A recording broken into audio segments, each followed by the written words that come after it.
അസ്സലാമു അലൈക്കും വറഹ്മത്തുള്ളാഹി. പ്രിയമുള്ള ശ്രോതാക്കളെ, പുതിയൊരു വീഡിയോയിലേക്ക് എല്ലാവർക്കും സ്വാഗതം. സമസ്ത കേരള വിദ്യാഭ്യാസ ബോർഡിൻ്റെ പരിഷ്കരിച്ച പാഠപുസ്തകമായ 2ാം ക്ലാസ്സിലെ ലിസാനുൽ ഖുർആൻ ഇതാണ് നാം ഇന്ന് വീണ്ടും പരിചയപ്പെടുത്തുന്നത്.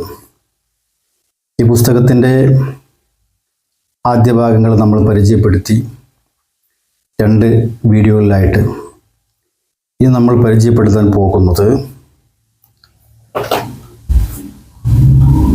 3ാമത്തെ പാഠം മുതൽക്കാണ്. മനസ്സിലായോ? അദ്ദർസു സാലിസു, 3ാമത്തെ പാഠം. എന്താണ് ഈ പാഠത്തിൽ പറയുന്നത്? ഇവിടെ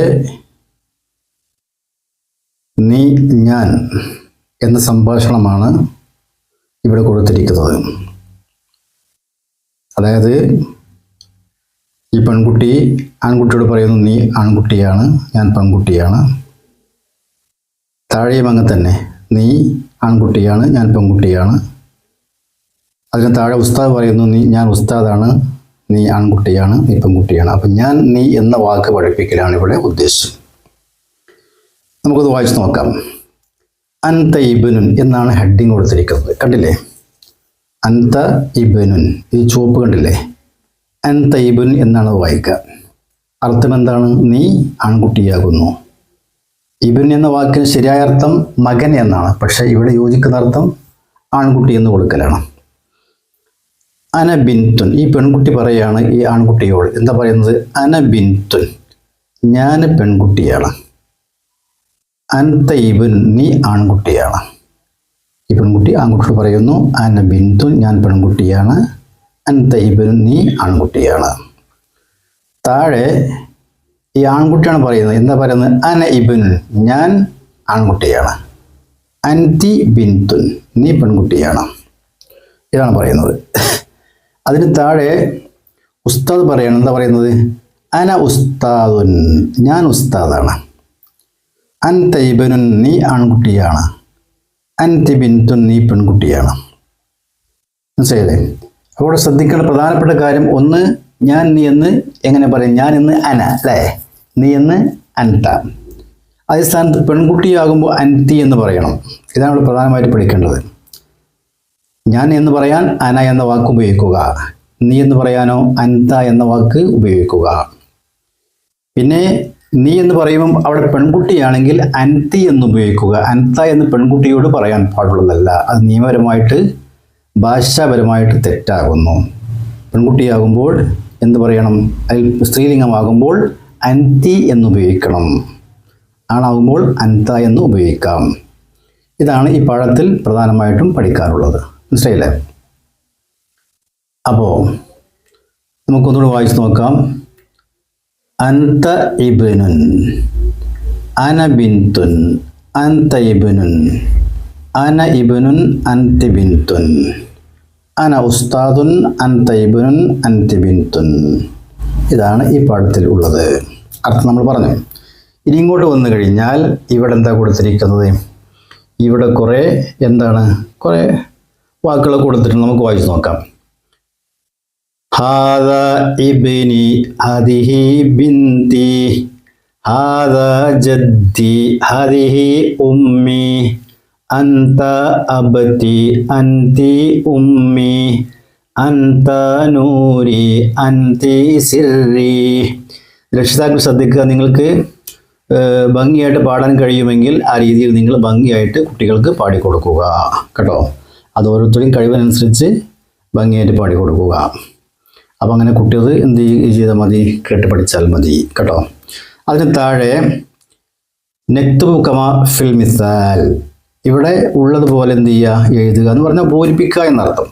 ഇവിടെ അൻത ഇബ്നുൻ എന്ന് ഈ പെൺകുട്ടി ആൺകുട്ടിയോട് പറയുന്നുണ്ട് എന്നതുപോലെ ഇവിടെ എന്താണ് പറയേണ്ടത്?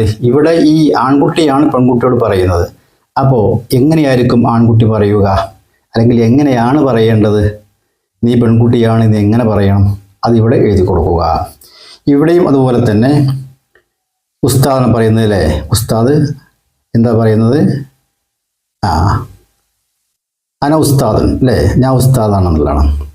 ഇവിടെയും അതുപോലെ തന്നെ പിന്നെ ഉസ്താദ് കുട്ടിയോട് പറയുന്നു നീ വിദ്യാർത്ഥിനിയാണ്. അപ്പം എങ്ങനെയായിരിക്കും പറയുക? അക്കപ്പുറത്തുണ്ട് അല്ലേ, അങ്ങനെ പൂരിപ്പിച്ചു കൊടുത്താൽ മതി. ഓക്കെ. പിന്നെ ഇവിടെ ഖുർആൻ എന്നുള്ള ഒരു ചെറിയ ഭാഗം കൊടുത്തിട്ടുണ്ട്. ബിസ്മില്ലാഹിർ റഹ്മാനിർ റഹീം. ഫദക്കിർ ഇന്നമാ അൻത മുദക്കിർ. എന്താ വായിക്കുക? ഫദക്കിർ ഇന്നമാ അൻത മുദക്കിർ അൻതൽ അലീമുൽ ഹകീം. ഇനി ഇവിടെ എന്താ ചെയ്യേണ്ടതെന്ന് ചോദിച്ചാൽ ഇവിടേക്ക് കോപ്പി റൈറ്റിംഗ് ആണ്. അതുപോലെ എടുത്ത് എഴുതുക, അവിടെ ഉള്ളതുപോലെ എടുത്ത് ഇങ്ങനെ ഫുള്ളായിട്ട് എഴുതുക. മനസ്സിലായില്ലേ? അന്ത അന്ത അന്ത അന്തി അന്തി അന്തി ഇങ്ങനെ ഫുള്ളായിട്ട് എടുത്ത് എഴുതുക. പിന്നെ നമ്മൾ മറിച്ച് കഴിഞ്ഞാൽ പിന്നെ നമുക്ക് കാണുന്നത് എന്താണ്? അടുത്ത പാഠം എന്താണ്? എന്താ കാണുന്നത്? നമ്മൾ കാണുന്നത് അടുത്ത പാഠം കാണുന്നത് ഇതാണ്. അദ്റുസ്സുറാബി, 4ാമത്തെ പാഠം. ഇവിടെ ചോദ്യചിഹ്നമാണ്, ചോദ്യമാണ്. മാഹാദ കണ്ടില്ലേ? ചോദ്യചിഹ്നം കണ്ടില്ലേ? അറബിയിൽ അവരിങ്ങനെ തിരിച്ചിടുക, നമ്മളിങ്ങനെ തിരിങ്ങട്ടല്ലേ, ഇവിടെ തിരിച്ചിട്ടിട്ട് പോട്ടെ. അപ്പോൾ മാഹാദ എന്താണ് ഇതെന്നാണ് ചോദിക്കുന്നത്. അപ്പം നമ്മൾ അതിന് ഉത്തരവും അവിടെ കൊടുത്തിട്ടുണ്ട്. ഇതൊക്കെ ചോദ്യചിഹ്നങ്ങളാണ്. മാഹാദ, മഹാദി, മൻഹാദ, മൻഹാദി ഒക്കെ ചോദ്യചിഹ്നങ്ങൾ. അതിന് ഉത്തരമാണ് ഈ ഭാഗത്ത് കൊടുത്തിരിക്കുന്നത്. ഇവിടെ മാഹാദ എന്താണ് ഇത് എന്നാണ് ചോദ്യം. മാ എന്ന് പറഞ്ഞാൽ എന്താണ്, മാഹാദ എന്താണിത്? ഉത്തരം ഹാദ മാഞ്ച, ഇത് മാഞ്ചയാകുന്നു. എന്താ മാഞ്ച എന്ന് പറഞ്ഞാൽ മാങ്ങ. എന്തുകൊണ്ട് മാഞ്ച എന്ന് പറയാൻ കാരണം എന്തുകൊണ്ട് മാങ്ങ എന്ന് കൊടുത്തില്ല? അറബിയിൽ ങ എന്ന അക്ഷരം ഇല്ല. അറബിയിൽ എന്തില്ല? ങ എന്ന അക്ഷരം ഇല്ല. അതുകൊണ്ട് അവിടെ ജ എന്ന അക്ഷരമാണ് ഉപയോഗിച്ചിരിക്കുന്നത്. അത്രേ ഉള്ളൂ കേട്ടോ. അപ്പോൾ ഹാദ മാഞ്ച, ഇത് മാഞ്ചയാകുന്നു. നമ്മൾ മലയാളത്തിൽ പറയുമ്പോൾ ഇത് മാങ്ങയാകുന്നു എന്ന് പറയാം. പിന്നെ മാ ഹാദിഹി, ഇത് എന്താണ്? എന്തിവിടെ ഹാദിഹി എന്ന് പറയാൻ കാരണം ഇത് സ്ത്രീലിംഗമാണ്. ഹാദിഹി ഹിറത്തുൻ, ഹിറത്ത് എന്നുള്ള സ്ത്രീലിംഗമാണ്. അപ്പോൾ ഹാദിഹി ഹിറത്തുൻ, ഇത് പൂച്ചയാകുന്നു. അപ്പോൾ അവിടെ ഹാദിഹി എന്ന് ഉപയോഗിക്കണം. ഇവിടെ മാ ഹാദിഹി, ഇതെന്താണ്? ഹാദിഹി ഹിറത്തുൻ, ഇത് പൂച്ചയാണ്. പിന്നെ മൻ ഹാദ, ഇതാരാണ്? ഹാദ ബാസിം, ഇത് ബാസിം എന്ന കുട്ടിയാണ്, അല്ലെങ്കിൽ ബാസിം ആകുന്നു എന്ന് പറയാം. ഓക്കെ. മൻ ഹാദിഹി, ഇതാരാണ്?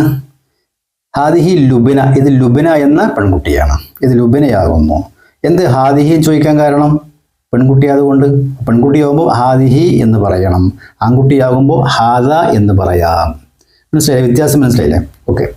ഇനി ഇങ്ങോട്ട് വന്നു കഴിഞ്ഞാൽ പിന്നെ നമ്മൾ എന്താണ് കാണുന്നത്?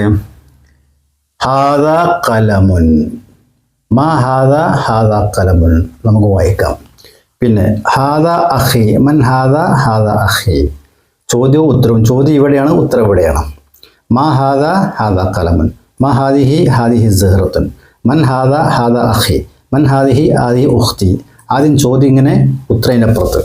ആ നീലയിൽ കൊടുത്തിരിക്കുന്നതൊക്കെ ചോദ്യചിഹ്നം കണ്ടില്ലേ? അതൊക്കെ ചോദ്യമാണ്, അതിൻ്റെ ഉത്തരമാണ് അപ്പുറത്ത് കൊടുത്തിരിക്കുന്നത്. അത് വായിച്ച് പഠിക്കുക. മാ ഹാദ, ഹാദ കലമുൻ.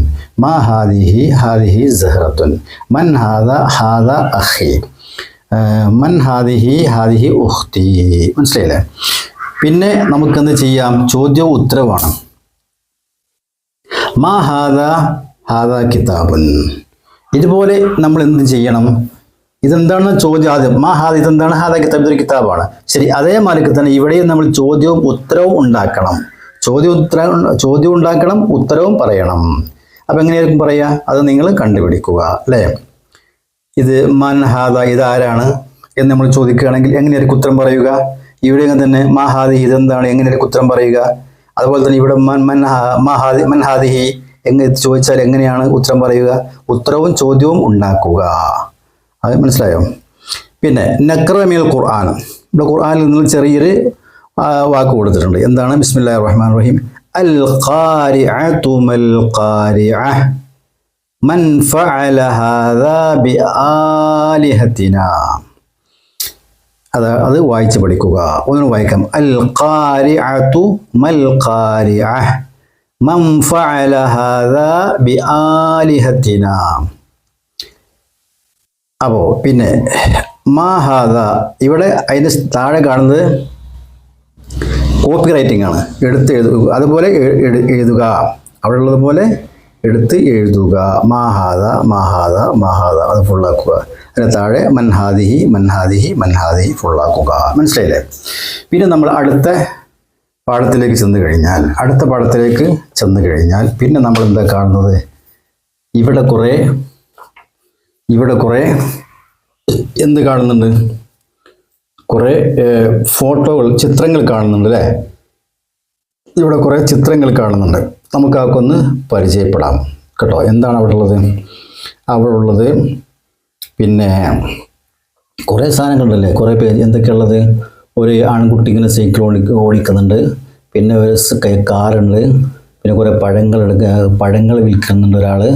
പിന്നെ സാധനങ്ങൾ വാങ്ങിക്കൊണ്ടു പോകുന്നുണ്ട്. മനസ്സിലായോ?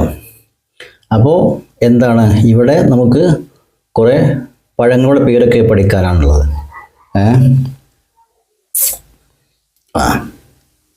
അപ്പോൾ നമുക്കെന്ത് ചെയ്യാം? അതിൻ്റെ പേരുകളൊക്കെ ഒന്ന് പഠിക്കാം അല്ലേ? ഓക്കെ. അവിടെ എന്തൊക്കെയാണ് പഴങ്ങളുള്ളത്? ഇവിടെ നമ്മൾ കാണുന്നത് ഇതാ വാഴപ്പഴമാണ്. വാഴപ്പഴത്തിന് എന്താ പറയുക? മൗസുൻ എന്ന് പറയും. നമ്മൾ മുമ്പ് പഠിച്ചാണ് അല്ലേ? മൗസുൻ അല്ലേ? ഇവിടെ വാഴപ്പഴം കണ്ടല്ലേ? മൗസുൻ. പിന്നെ ഇവിടെ എന്താ കാണുന്നത്? ഇവിടെ മാങ്ങയാണ് കാണുന്നത്. മാങ്ങയ്ക്ക് എന്താ നമ്മൾ പഠിച്ചത്? മാഞ്ച അല്ലേ? ആൺകുട്ടിക്ക് എന്താ പറയുക? ഇബനുൻ. പെൺകുട്ടിക്കോ ബിൻതുൻ. നമ്മൾ പഠിച്ചു കഴിഞ്ഞു. പിന്നെ നമ്മളെന്താ പിന്നെ ഇവിടെ എന്താണ്? ഇതെന്താണ്? ബത്തക്കയാണല്ലേ? ബത്തക്കൊക്കെ എന്താ പറയുക? ബിത്തീഹുൻ എന്നാണ് പറയുക. എന്താ പറയുക? ബിത്തീഹുൻ. ബിത്തീഹ എന്ന് പറയാം. ബിത്തീഹ. ഓക്കെ. പിന്നെന്താണ് നമ്മളിവിടെ കാണുന്നത്? പിന്നെ കാണുന്നത് എന്തായിരിക്കും? ഇത് ആപ്പിളാണല്ലേ? ആപ്പിൾ കാണുന്നുണ്ട്. ആപ്പിൾ എന്താ പറയുക? തുഫാഹുൻ. തുഫാഹ് കാണുന്നുണ്ട്. തുഫാഹ് എന്ന് പറഞ്ഞാൽ ആപ്പിൾ. പിന്നെ ഇതെന്താണ്? ഇത് ഓറഞ്ച് ആയിരിക്കും അല്ലേ? ഓറഞ്ച് എന്താ പറയുക? ബുർത്തുക്കാൽ എന്നാണ് പറയുക. എന്താ പറയുക? ബുർത്തുക്കാൽ. ഇത് നമ്മളിവിടെ എന്താ കാണുന്നത്? ഇത് ബാമിയ എന്ന് പറഞ്ഞാൽ വെണ്ടക്ക കാണുന്നുണ്ട് അല്ലേ? വെണ്ടക്കൊക്കെ എന്താ പറയുക? ബാമിയ. എന്താ പറയുക? ബാമിയ. ഇതൊക്കെ നമ്മൾ കഴിഞ്ഞ പ്രാവശ്യം പഠിച്ചു. സയ്യാറ, ദറാജ, പിന്നെ ബൈത്ത്. ഇതൊക്കെ നമ്മൾ മുമ്പ് പഠിച്ചതാണ്. അപ്പോൾ ഇനി വരാൻ പോകുന്ന പിന്നെ പാഠങ്ങളിലുള്ള വാക്കുകളാണ് ഇവിടെ കൊടുത്തിരിക്കുന്നത്. സാധനങ്ങളുടെ പേരുകളാണ്, ഫോട്ടോകളാണ് ഇവിടെ കൊടുത്തിരിക്കുന്നത്. ഇതിൻ്റെ പേരൊക്കെ നമുക്ക് ആദ്യം തന്നെ പഠിച്ചു കഴിഞ്ഞാൽ നമുക്ക് എന്താവും? തുടർന്നുള്ള പാഠങ്ങൾ എളുപ്പമാകും. അതിനാണ് ആദ്യം തന്നെ കുറേ വാക്കുകൾ കൊടുത്തിരിക്കുന്നത്. മനസ്സിലായില്ലേ? അപ്പോൾ വാഴപ്പഴത്തിന് എന്താ പറയുക? മൗസ്. മാങ്ങക്ക് മാങ്ങ, മാഞ്ച അല്ലേ? മാങ്ങ മലയാളത്തിലാണ്, അറബിയിൽ മാഞ്ച. ഓക്കെ. പിന്നെ ആൺകുട്ടിക്ക് എന്താ പറയുക? ആൺകുട്ടിക്ക് ഇബൻ, പെൺകുട്ടിക്ക് ബിൻതുൻ. പിന്നെ ഈ ആൾക്ക് എന്താ പറയുക? അവിടെ ഒരു കച്ചവടക്കാരുണ്ടല്ലേ? കച്ചവടക്കാരന് ബായോ എന്ന് പറയാം. ബായോൻ. ഓക്കെ. പിന്നെന്താ കാണുന്നത് നമ്മൾ കാണുന്നത്? ബാമിയ. വെണ്ടക്ക കാണുന്നുണ്ട്. വെണ്ടക്കക്ക് ബാമിയ. ഓറഞ്ചിന് ബുർത്തുക്കാല്. പിന്നെ ആപ്പിളിന് തുഫാഹ്. ബത്തക്ക് ബിത്തീഹ്. കാറിന് പിന്നെ സയ്യാറ. പിന്നെ ആൺകുട്ടിക്ക് ഇബിന്. പിന്നെ സൈക്കിളിന് ദറാജ. വീടിന് ബൈത്ത്. താഴെ കോഴികളുണ്ട് അല്ലേ? കോഴിക്ക് എന്താ പറയുക? പിന്നെ പൂവൻകോഴിക്ക് ദീക്ക് എന്ന് പറയും. പിടക്കോഴിക്കോ ദജാജ എന്ന് പറയും. നമ്മൾ കുറേ മുമ്പൊക്കെ പഠിച്ച വാക്കുകളുണ്ട് ഇതിൽ അല്ലേ? അപ്പോൾ ഇതാണ് ഈ പേജിലുള്ളത്. അത് കഴിഞ്ഞ് നമ്മൾ ഈ പേജിലേക്ക് വന്നു കഴിഞ്ഞാൽ നമ്മളവിടെ പഠിച്ച വാക്കുകളൊക്കെ വീണ്ടും കൊടുത്തിട്ടുണ്ട്. കണ്ടില്ലേ? ഇതാ അദ്റസുൽ ഖാമിസ്, 5ാമത്തെ പാഠം. ദാലിക ബുർത്തുക്കാലുൻ. അത് ബുർത്തുക്കാൽ ആണ്. എന്താ ബുർത്തുക്കാൽ? നമ്മൾ പഠിച്ചു. ബുർത്തുക്കാൽ എന്ന് പറഞ്ഞാൽ ഓറഞ്ച് അല്ലേ? ദാലിക ബുർത്തുക്കാൽ. എന്തുകൊണ്ടാണ് ഇവിടെ ദാലിക ബുർത്തുക്കാൽ എന്ന് പറയാൻ കാരണം? എന്തുകൊണ്ട് ഹാദാ ബുർത്തുക്കാൽ എന്ന് പറഞ്ഞില്ല? ദാലിക എന്ന് കുറച്ച് അകലമുള്ള വസ്തുവിനാണ് ദാലിക എന്ന വാക്ക് ഉപയോഗിക്കുക. കുറച്ച് അകലമുള്ള വസ്തുവിന്. കണ്ടില്ലേ? ഇത് ഈ കുട്ടിയെ സംബന്ധിച്ചുള്ള കുറച്ച് അകലെയാണ്. അപ്പോൾ അവിടെ ദാലിക എന്ന വാക്കാണ് ഉപയോഗിച്ചിരിക്കുന്നത്. ദാലിക ബുർത്തുക്കാൽ. അത് ഓറഞ്ച് ആകുന്നു. പിന്നെ ഈ കുട്ടി എന്താ പറയുന്നത്? തിൽക്ക തുഫാഹത്തുൻ. അത് ആപ്പിൾ ആകുന്നു. എന്തുകൊണ്ട് തിൽക്ക തുഫാഹത്തുൻ? എന്തുകൊണ്ട് ദാലിക തുഫാഹത്തുൻ എന്ന് പറഞ്ഞില്ല? തുഫാഹത്ത് എന്നുള്ള വാക്ക് സ്ത്രീലിംഗമാണ്. അപ്പോൾ അതുകൊണ്ടാണ് തിൽക്ക കൊടുക്കാൻ കാരണം. അപ്പോൾ തിൽക്ക തുഫാഹത്തുൻ, അത് ആപ്പിൾ ആകുന്നു. ഇവിടെ ദാലിക ബാമിയ, അത് വെണ്ടക്കയാകുന്നു. കുറച്ച് അകലമുള്ളത് കൊണ്ടാണ് ദാലിക എന്ന് പറയുന്നത്. നമ്മൾ പറഞ്ഞില്ലേ? ഓക്കെ. പിന്നെ അടുത്തുള്ളതാണെങ്കിലും ഹാദ എന്ന് പറയാം അല്ലെ. അടുത്തുള്ളതാകുമ്പോൾ ഹാദ എന്ന് പറയും, കുറച്ചകലമുള്ളതാകുമ്പോൾ ദാലിക്ക എന്ന് പറയും. പിന്നെ തിൽക്ക ബിത്തീഹത്തുൻ, അത് ബിത്തീഹത്തയാകുന്നു, ബിത്തീഹാകുന്നു, ബത്തക്കയാകുന്നു. തിൽക്ക ബിത്തീഹത്തുൻ, ബിത്തീഹ് എന്ന് പറഞ്ഞാൽ ബത്തക്ക. എന്തുകൊണ്ടാണ് തിൽക്ക എന്ന് പറയാൻ കാരണം? അതും അങ്ങനെ തന്നെ. പിന്നെ ബിത്തീഹത്ത് പിന്നെ തിൽക്കയതും പിന്നെ സ്ത്രീലിംഗമായതുകൊണ്ട്, അതുകൊണ്ടാണ് തിൽക്ക ഉപയോഗിച്ചത് കേട്ടോ. പുല്ലിംഗമാകുമ്പോൾ ദാലിക്ക, സ്ത്രീലിംഗമാകുമ്പോൾ തിൽക്ക. മനസ്സിലായില്ലേ? അപ്പോൾ ഇതാണ് ഈ പാഠത്തിലുള്ളത്. അപ്പോൾ ഒന്നുകൂടി നമുക്ക് വായിച്ചു നോക്കാം. ദാലിക്ക ബുർത്തുഖാലുൻ, അത് ഓറഞ്ചാകുന്നു. ദാലിക്ക ബുർത്തുഖാലുൻ, അത് ഓറഞ്ചാകുന്നു. തിൽക്ക തുഫാഹത്തുൻ, അത് ആപ്പിളാകുന്നു. ദാലിക്ക ബാമിയ, അത് വെണ്ടയ്ക്കയാകുന്നു. തിൽക്ക ബിത്തീഹത്തുൻ, അത് ബത്തക്കയാകുന്നു. അപ്പോൾ ഇത്രയും ഭാഗമാണ് ഈ വീഡിയോയിൽ വെക്കുന്നത്. ഇൻഷാ അല്ലാഹ് ഇതിൻ്റെ ബാക്കി ഭാഗം നമുക്ക് അടുത്ത വീഡിയോയിൽ പങ്കുവെക്കാം. എല്ലാവർക്കും അസ്സലാമു അലൈക്കും വറഹ്മത്തുള്ളാഹി തആല വബറകാതുഹു.